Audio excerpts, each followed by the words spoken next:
Në një fshat të vogël dhe të qetë në zonën rurale të Indisë, një djalë 2 vjeçar po luante në oborrin e shtëpisë së familjes së tij, kur prindrit e tij papritmas dëgjuan një britmë. Nuk ishte e qara tipike një fëmijërie që kishte rënë dhe ishte gërvishtur në gjuhë. Ishte një britmë e pastër therrëse nga tmerri. Ata nxituan jashtë dhe u përballën me një pamje që është shmakthi më i thellë dhe më primitiv i çdo prindi. Djali i tyre i vogël ishte i ngatëruar me një nga gjarprind më vdekjeprurës në tokë, një kobra indiane helmuese. Por ajo që pa në sekondat e ardhshme ishte aq e çuditshme, aq krejtësisht e pabesueshme, sa do të kthente një tragjedi të tmerrshme që po zhvillohej në një mister mjekësor global të pashpjegueshëm. Kjo është historia e asaj që ndodhi më pas. Por përpara se të fillojmë historinë tonë, shtypni butonin e pëlqimit dhe sigurohuni që jeni të abonuar dhe aktivizoni zilen e njoftimeve për të mos humbur asnjë nga historitë tona të reja të manitshme. Për të kuptuar shanset e tmerrshme me të cilat po përballej ky fëmijë i vogël, së pari duhet të udhëtojmë në vendin ku shpaloset kjo histori. Një fshat i vogël rural në shtetin e Biharit në Indinë Veriore. Kjo është një tokë me fusha të gjëra pjellore, një peizazh i përcaktuar nga bujqësia dhe ritmi i stinëve. Për familje si ajo në historinë tonë, jeta është një luftë e përditshme. Jetohet në afërsi të ngushtë dhe shpesh të rrezikshme me botën natyrore.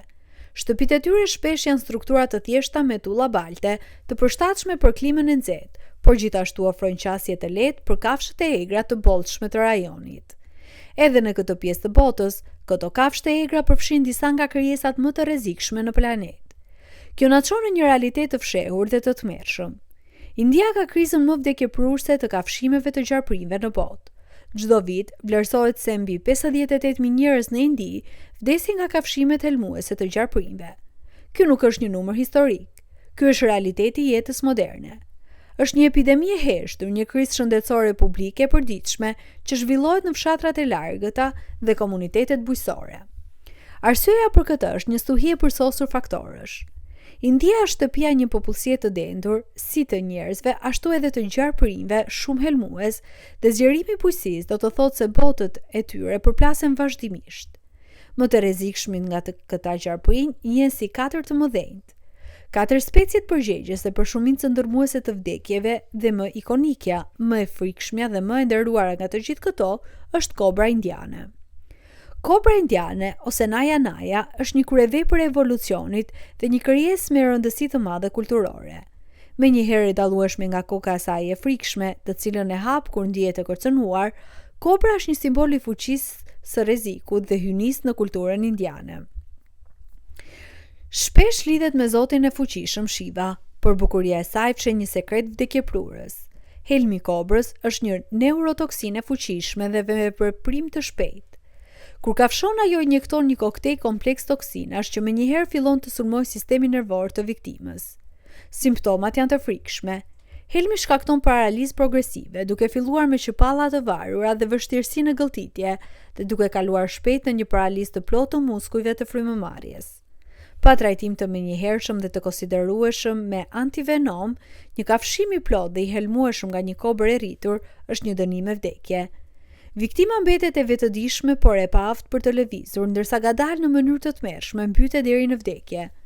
Kjo ishte krijesa që në atë ditë fatale u fut në oborrin ku po luante një djalë 2 vjeçar. Protagonisti i historisë son është një fëmijë i vogël nga një fshat i vogël në një distrikt të Biharit që kufizohet me kompin e Nepalit. Në atë pasdite të veçantë, ai po luante vetëm në oborrin me dhe të shtëpisë së familjes së tij, siç kishte bërë 100 herë më parë. Prindrit e tij ishin brenda duke u marrë me punët e tyre të përditshme. Tingujt e njohur të lojës së fëmijës së tyre, një sfond qetësues për punën e tyre. Papritmas, ai tingull i njohur u thye nga britma e fëmijës. Ishte një klithmë aq e mbushur me dhimbje dhe tmerr, sa dërgoi një val adrenaline të pastër te të 2 prindërit. Ata lanë gjithçka dhe nxituan jashtë, me zemrat që u rrinin nga një frikë primitive dhe u përballën me një pamje që ishte makthi absolut i çdo prindi. Djali i tyre 2 vjeçar ishte në tokë duke qarë dhe i mbështjell rreth dorës dhe krahut të tij të vogël, ishte një kobra indiane e re, por ende shumë helmuese. Përpara se prindërit të mund të përpunonin tmerrin e asaj që po shihnin dhe të reagonin, ndodhi e paimagjinueshmja. Fëmia, në një akt të pastër instiktiv të dhimbjes dhe sfidës, bëri të vetmen gjë që mendja e tij e pazhvilluar mund të mendonte. të luftonte kundër krijesës që po e lëndonte. Ai çoi gjarprin në gojë dhe kafshoi fort, jo një herë, po 2 herë. Prindërit shikuan të ngrirë në një gjendje të merrit të mbushur me adrenalinë. Ata ishin të bindur se do të shihnin fëmijën e tyre të vdiste, duke i dorëzuar helmin të vdekjeprurës të kobrës. Ata nxituan drejt djalit të tyre, por përballja kishte mbaruar tashmë. Prindërit, duke çliruar nga paraliza e tmerrit, u vërsulën drejt djalit të tyre. Përballja përfundoi në pak sekonda. Kobra e vogël me shtyllën kurrizore ndoshta të prerë nga forca e kafshimit të dëshpëruar të fëmijës, qëndronte e dobët dhe duke vdekur në tokë, por prindërit mezi e vunë re gjarprin. E gjithë bota e tyre ishte përqendruar te fëmia e tyre që qante. Ata ekzaminuan me ngut dorën e tij dhe pandy shenja të vogla shpuese, shenja të pagabueshme të një kafshimi elmues të gjarprit. Në mendjen e tyre, një orë vdekje kishte filluar të tiktatonte. Ata e dinin shpejtësinë shkatëruese të helmit të kobrës. Kishin vetëm pak minuta, ndoshta 1 orë në maksimum, për ta çuar djalin e tyre te një mjek dhe të antivenonim shpëtimtarin që do t'i nevojitej. Ajo që pasoi ishte një garë e dëshpëruar dhe e furishme kundër kohës. Në këtë fshat rural të largët, nuk ka ambulanca për të thirrur, as paramedik që të mbërrijnë brenda disa minutash. Babai rëmbeu djalin në krahët e tij dhe familja filloi një udhëtim të dëshpëruar drejt qendrës shëndetësore më të afërt, një qendër shëndetësore primare drejtuar nga qeveria shumë kilometra larg. Ata ndoshta vrapuan në përshtigjet e fshatit, duke bërtitur për ndihmë përpara se të gjenin një fshinjë me një skuter motorik për t'i çuar me shpejtësi në rrugët e pashtruara dhe me gropa. Çdo sekond duke si një përjetësi. Me çdo rënkim nga fëmia e tyre, ata kishin frikë nga më e keqa, duke vëzhguar fytyrën e tij për shenjat e para të helmit që filloi të vepronte. Çepallat e varura, të folurit e ngadalësuar, lufta e tmerrshme për të marrë frym. Kur më në fund hyn me vrull në klinikën e vogël të mbingarkuar rurale, mjekët në detyrë kuptuan menjëherë seriozitetin e situatës. Një fëmijë 2 vjeçar i kafshuar nga një kobra ishte një dënim pothuajse i sigurt me vdekje. Ata përgatitën antivenomin polivalent dhe filluan një ekzaminim të shpejtë të djalit. Ata pastruan plagën e vogël në dorën e tij. Dhe pastaj, ndërsa monitoronin shenjat e tij jetësore, vore diçka që ishte krejtësisht e pashpjegueshme. Fëmia kishte dhimbje nga kafshimi fizik. Ishte i tmerruar dhe po qante, por simptomat klasike të frikshme të helmit neurotoksin nuk po shfaqeshin. Çepallat e tij nuk ishin të varura, frymëmarrja e tij nuk ishte rënduar. Nuk ishte shenja të paralizës së ngadalshme që duhet të kishte filluar tashmë të mbyllte trupin e tij të vogël. Mjekët ishin të hutuar. Ata e mbajtën në vëzhgim intensiv, gati për të administruar antivenomin në shenjën e parë të paralizës, por shenjat nuk erdhën kurrë. Kur historia kalon nga një tragjedi e tmerrshme në një mrekulli mjekësore, zbulohet një sekret fascinant për natyrën e gjarpërive helmues.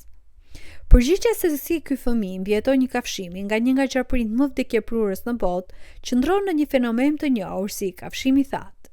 Është një fakt pak i njohur që gjarpërinjtë helmues nuk injektojnë helm çdo herë që kafshojnë.